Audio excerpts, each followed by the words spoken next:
Oke guys, kembali lagi di belajar Excel dari dasar. Khusus untuk pemula. Jadi kalau yang udah jago jangan ngikutin ini karena nanti merasa video ini akan terlalu lama gitu. Nah, ini khusus untuk pemula ya. Nah, di sini yang mau saya bahas adalah pengen ngelurusin dulu nih. Ketika mau belajar Excel, itu teman-teman jangan langsung pahamnya bahwa Excel itu hanya tentang rumus. Wah, harus ngapalin banyak rumus nih. Nggak hanya itu, tetapi ada langkah-langkahnya. Jadi kalau saya simpulkan sih ada 3 langkah. Yang pertama itu bagaimana kita bekerja dengan tangan kitanya ini. Bagaimana kita mengoperasikan mouse dan keyboard-nya. Gitu.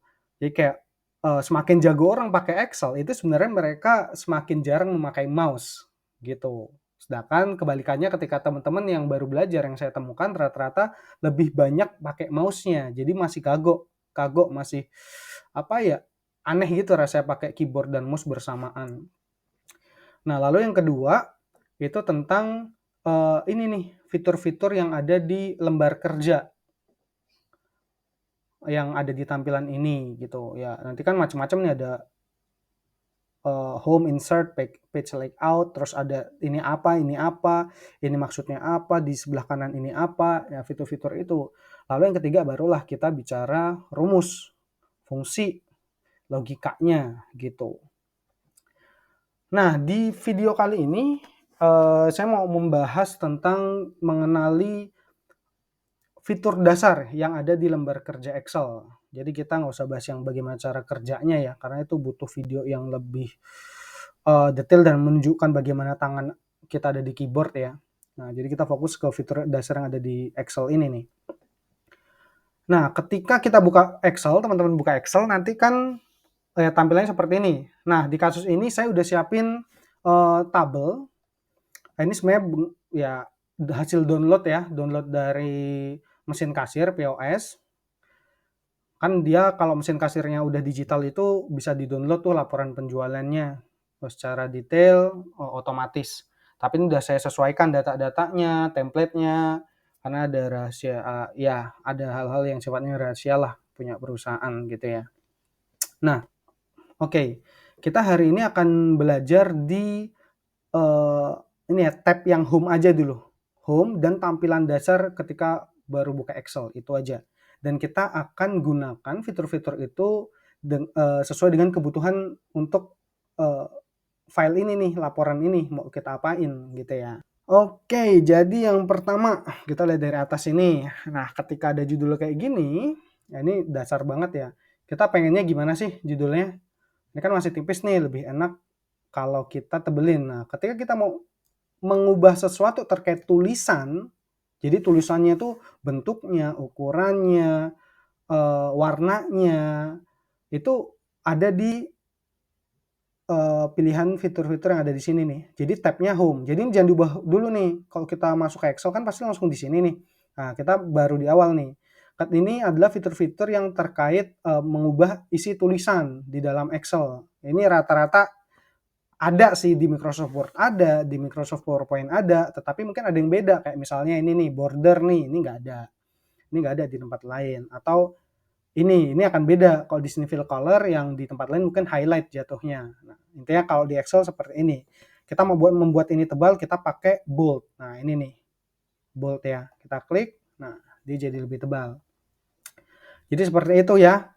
Nah, kalau kita ngelihat ke sebelahnya, ini ada terkait posisi tulisannya. Kalau tadi ini adalah bentuk hurufnya, fontnya, ketebalannya, warnanya. Ini kalau di sebelah kanannya, ini bentuk, bukan bentuk, posisi posisi tulisannya gitu.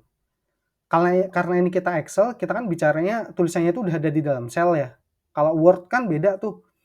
Kalau Word ya itu satu paragraf semua tulisan nyambung lah. Tapi kalau di sini teman-teman mau nulis panjang apapun, ketika ngeklik di satu sel ya dia akan ada di satu sel itu aja. Misalnya kita mau nulis di sini nih. Nah, kita ngasal aja ya. Jadi ini kita mau sepanjang apapun ya, terus kita enter ya dia cuma ada di satu sel ini. Oke.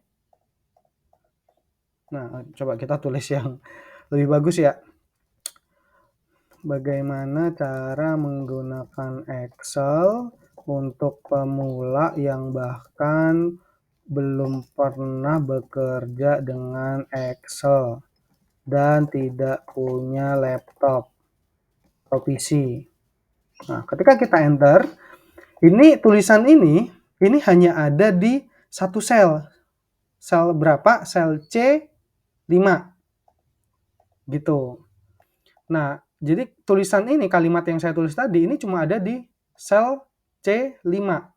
Sel C5. Tulisan ini. Di C6 itu nggak ada tulisannya.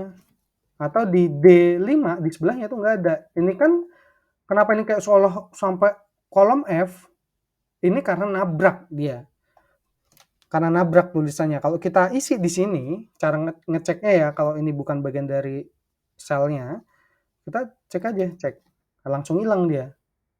Tapi tetap ada isinya. Karena tadi itu ibaratnya ukuran sel tidak sesuai dengan isi dari sel tersebut. Nah, kita delete. Nah, jadi dia nabrak kan. Nah, itu bedanya dengan Word. Kalau di Excel, kita mau nulis apapun itu miliknya satu sel. Jadi kerjanya itu sel by sel lah. Fokusnya di sel tertentu aja. Bukan nulis pasti kena semua, enggak. Oke. Nah, ini nyambung dengan fitur yang ada di sini nih. Nah, ini ya, alignment ini ya. Penyesuaian ya. Nah, kalau dia kan nabrak nih, kita pengen tulisan ini ya ada di satu sel itu aja. Kalau dia kayak gini kan, kita nggak mau ngelebarin ininya kan, kolomnya jadi kesini kan nggak enak tuh. Jadi kita gimana caranya ini sampai batas Excel ini pindah ke bawahnya. Jadi kayak kolomnya dilebarin, digedein, tapi ke arah bawah. Nah, itu ada fiturnya di sini nih, namanya wrap text nih. Nah, ketika teman-teman arahin ke sini, itu akan ada contohnya tuh. Tuh yang sebelumnya dia nabrak kan selnya, kelihatan ya. Itu jadi ke bawah tulisannya. Oke, kita coba ya. Kita klik dulu ini sel yang kita mau benerin, gedein, terus kita klik ini. Nah, ini fitur wrap text. Jadi ketika teman-teman bikin kalimat yang terlalu panjang, bisa langsung klik ini nih. Kalau pengen isian sel itu turun ke bawahnya, jadi kayak paragraf. Kayak gitu. Oke, ini wrap text. Terus kita delete aja. Tadi cuma belajar ininya. Oke, lalu kita mau belajar yang ini nih. Ini fungsinya apa? Kalau di tempat lain mungkin yang umum tuh ini nih. Ada center, ada yang align ke kanan. Jadi kayak rata kanan, rata kiri, dan rata ya ke tengah gitu tulisannya. Ini posisi tulisan. Ini juga posisi tulisan. Kalau ini kita misalnya gini. Kita ulangi ya.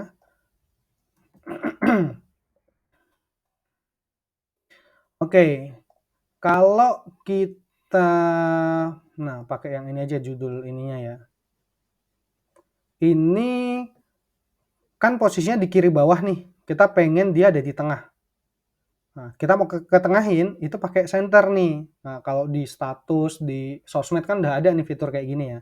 Nah, misalnya diginiin itu jadi ke tengah. Tapi kan ini kan udah di tengah. Tapi dari sisi horizontal, secara horizontal dia udah ke tengah, tetapi secara vertikal dia posisinya di bawah. Nah, kalau kita mau ketengahin secara vertikal, nah pilih yang ini.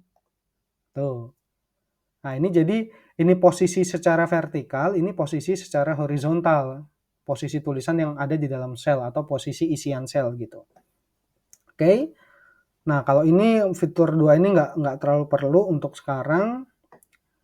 Nah, wrap text udah, lalu merge. Merge ini, ini nih hasil merge nih. Jadi merge and center itu menggabungkan dua sel jadi satu. Ini seringnya ketika kita bikin header atau tabel terus bagian atasnya gitu ya. Sering itu nanti, tapi di kasus ini nggak ada. Cuman contohnya ada di sini. Detail penjualan ini adalah hasil merge and center. Ya, kalau kita nggak merge and center, kita cancel ya. Ini kan bawaannya udah merge and center nih. Coba kita klik ini, kan artinya kita cancel. Kita hilangkan merge-nya. Nah, dia misah dia selnya. Nah, terus kalau kita buat merge and center, misalnya kayak gini. Awalnya tulisannya kayak gini kan. Cuman kan kalau kita mau bikin tulisan gede, ya biar dia kelihatan kita harus gedein nih selnya. Tapi kan nggak asik kadang ya. Nah, itu fungsinya merge and center. Kita klik, dia mau sampai mana nih? selnya kita gabungin. Oh, misalnya sampai sini nih. Ya, kita blok sampai sini. Terus kalau udah di blok, kita merge and center. Nah, dia jadi kayak gini. Nah, kalau tadi kan posisinya di sebelah kiri. Nah, kalau kita mau balikin ke kiri, apa? Kalau posisi secara horizontal, di sini fiturnya. Terus dia di bagian atas kita agak ketengahin nih, kalau secara vertikalnya. Dah. Jadi posisinya kembali kayak tadi gitu. Itu merge and center, yang tadi wrap and text udah. Oke, sebelum ke kanan kita rapiin dulu lah dikit-dikit ya, karena udah tahu cara-caranya ya. Jadi misalnya ini kita rapikan pakai ini ya. Terus judul. Nah, judulnya mau kita ketengahin nih. Nah, kita bisa blok nih buat ngerapin semuanya, kita blok. Caranya gini, terus kita blok, kita bold, lalu kita posisinya dirapiin semua nih, diketengahin, terus diketengahin secara vertikal. Kayak gitu. Oke. Nah, lalu ini kan bentuknya masih belum terlalu kelihatan nih tabelnya. Di sini ada yang ke-skip tadi. Kan ada fitur border nih. Nah, ini border ini cuma ada di Excel nih, setahu saya. Ini adalah fitur untuk membuat itu menjadi tabel. Jadi biar ada garis-garis tabelnya. Kalau ini kan garisnya nggak terlalu kelihatan ya, teman-teman. Nah, kita pengen ada garis tabelnya. Jadi tinggal di blok aja. Kita mau bikin tabel yang mana? Oh, ini ya, yang bawah ini kan mau kita jadiin tabel. Nah, tinggal kita blok. Lalu kita buat, klik di sini. Klik bagian arah panah ke bawah ini, terus pilih. Mana? Kalau dari gambar udah jelas ya, kalau bottom border artinya dia cuma nih, ada contohnya nih, dia cuma bikin garis di bagian bawah, top, bagian atas. Nantinya kalau buat kayak gini sih langsung fokus ke all border nih, yang dia membuat tabel, jadi kotaknya itu semuanya dikotakin gitu, semua sel dikasih kotak. Nah, tinggal all border. Nah, kalau kayak gini kan udah lebih enak tuh dilihat. Nah, ini udah jadi tabel. Oke. Nah, lalu header ya. Header ini kita pengen jadi lebih enak dilihat nih. Paling gampang sih biar lebih enak diwarnain. Nah, karena kita mau warnain ini, kita blok aja semuanya. Lalu di sini nih sebelahnya border ini ada nih fill color nih. Artinya kita pengen mewarnai sel ya, sel. Itu kita klik lalu mau warna apa? Misalnya warna ini ya. Jadi biar masih kelihatan tulisannya. Nah, ini kan lebih enak. Oke, jadi itu fitur di sini udah semua ya. Ya kalau ini sih besarin tulisan, ini ngecilin tulisan gitu. Oke, sebenarnya semakin ke kanan ini agak semakin ribet ya. Ya kalau untuk pemula sih menurut saya ini nggak langsung digunakan sih kalau di awal. Karena kalau pemula kan ya kita cuma fokus gimana cara bikin tabel, bagaimana kita bisa bekerja dengan Excel.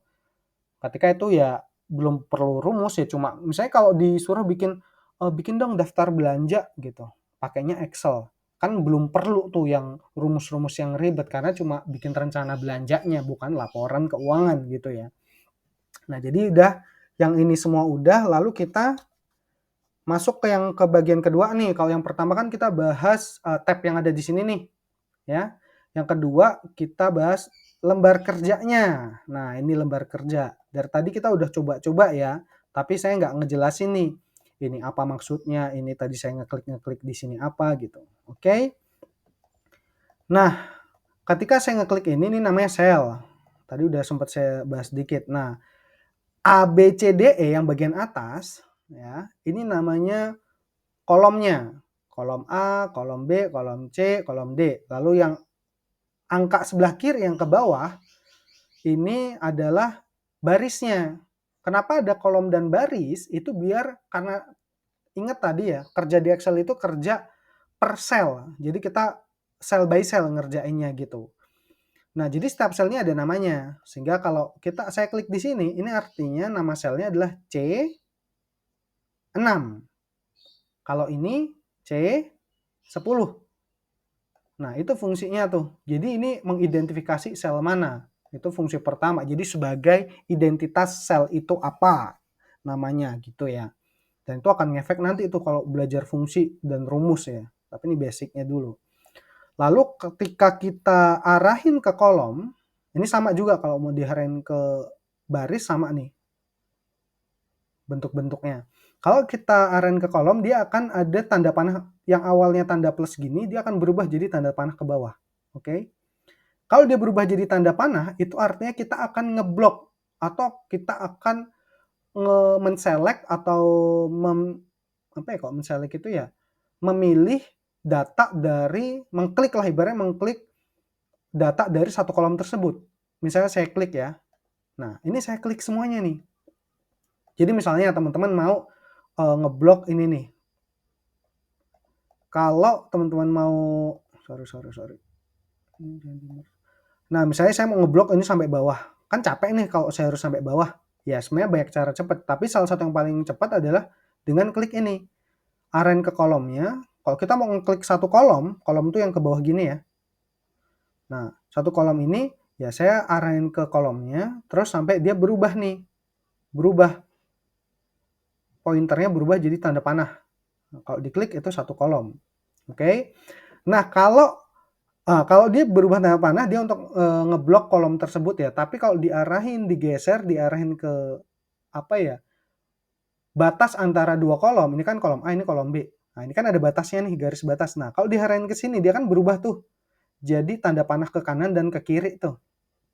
Ini artinya pointernya ini udah bisa dipakai untuk mengubah ukuran panjang dari kolom tersebut. Misalnya kolom A, saya pengen pendekin atau panjangin gitu ya.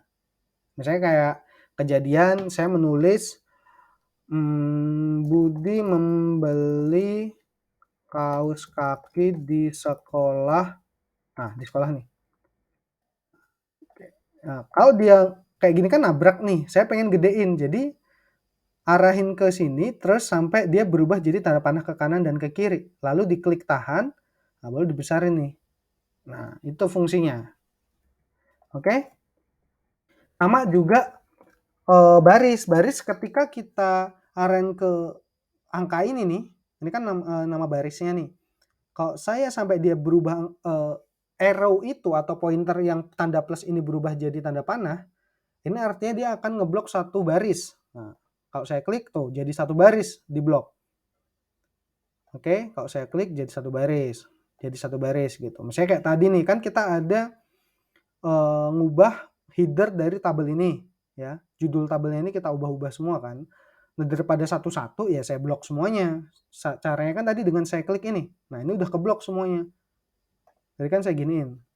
Awalnya gini, terus saya klik semua, lalu saya bold. Nah, sama. Terus kalau mau saya kecilin gedein, nah ini kan kayak menurut saya ini agak terlalu lebar nih barisnya nih selnya. Ya, saya bisa arahin ke bawah atau ke atas ya, ke bawahnya sini. Arahin ke bawah sampai berubah tuh. Ini tanda ini, pointer ini berubah jadi tanda panah ke atas atau ke bawah. Artinya dia untuk memanjangkan atau memendekkan baris tersebut. Diklik tahan lalu diubah nih bisa. Nah, itu ya. Jadi itu adalah baris dan kolom. Oke, bagian sini udah clear. Ya, sel udah. Lalu di bagian bawah ini ada sheet. Sheet itu ini juga nggak ada nih di Microsoft Word nih. Sheet itu kayak lembar kerja. Jadi kalau teman-teman, kalau orang udah pakai Excel itu buat kerjaannya itu biasanya nggak bisa. Kita misalnya bahas laporan penjualan, kan ada laporan penjualan bulan Januari, Februari, Maret, April, Mei, Juni. Kalau kita buat di satu lembar kerja, ini laporan penjualan nih. Ini laporan penjualan Januari. Kalau kita buat sampai Februari kan kepanjangan kan, terus kayak nggak enak dilihat datanya. Maka bikin di sheet yang berbeda. Laporan penjual Februari dibuat di sini. Nanti laporan penjualan Maret dibuat di sini. Jadi ini ada di satu file, tetapi di lembar kerja yang berbeda. Paham nggak? Nah, jadi sheet ini menunjukkan lembar kerjanya nih. Tapi di dalam satu file. Jadi kalau data itu saling berkesinambungan, itu enak banget kita pakai sheet yang berbeda. Nah, ini sheet namanya, lembar kerja. Kalau mau nambah sheet, tinggal ada tanda plus, ditambah ini. Nah, tanda plus di sini ya. Oke. Terus kalau di bagian kanan, di bagian lembar kerja bagian kanan ya biasa ya, ini rollernya buat ke atas ke bawah, ini ke kanan ke kiri. Lalu di sini ya umum juga, kalau ini tampilannya, ini tampilan ini nggak usah diklik nanti malah bingung teman-teman. Nah kalau ini ya buat ngezoom, buat ngecilin gitu-gitu. Oke. Oke ya, jadi kurang lebih seperti ini pengenalan fitur dasar di Excel ya.